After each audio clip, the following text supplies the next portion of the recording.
bonds. So in essence, poverty is being criminalized. And that's the part for why there's mass incarceration in the county jails. Now, with respect to prisons, the problem is the long sentences that are given for some offenses that may not be necessary.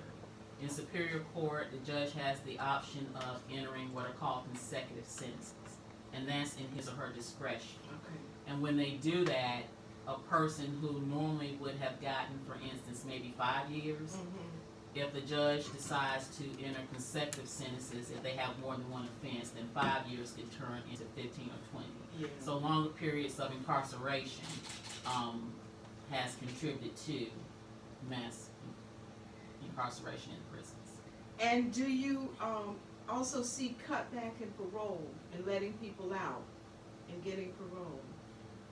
Yes, parole is not granted as frequently or as often as it used to be, and even then, tolerance is lower because it doesn't take much to be violated for your parole, and then you end up going back into prison to serve the remainder of your sentence that you were paroled for. Or you end up doing committing another crime because you can't get a job and it's difficult for you to survive. That is correct. There are not many employers who are willing to give second chances to persons who may have a criminal record or a felony criminal record. So they try to find a way to cope outside of prison, and it becomes difficult for them to do so.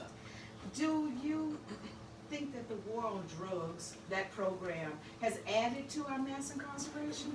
It has, because for a while there were harsher sentences given for crack cocaine as opposed to powder cocaine. And the effects of that was that more people were being incarcerated harsher and longer for crack cocaine than powder cocaine, even though it's the same drug, just a different form. You're running for Superior Court judge. Yes, ma'am. Now, can it make a difference being on the bench? The difference I can make being on the bench is the discretion I exercise in setting bonds and in imposing sentences when it's time to impose any type of active sentence. The judge has the option of exercising discretion. He or she can consider any mitigating factors that are present, that are presented by the attorney in terms of mitigating or lowering the active sentence that a person has to receive if the charge they are charged with requires an active sentence. And the judge certainly has the discretion not to impose consecutive sentences. It's not required that you do that. Why did you decide to run? Because I want to make sure that everyone, regardless of their race, their socioeconomic status, or their gender, has access to justice. And regardless of their attorney, because unfortunately sometimes judges do treat persons differently based on whether or not they have a private assigned counsel, a public defender, or a hired attorney. And that's not how it's supposed to be.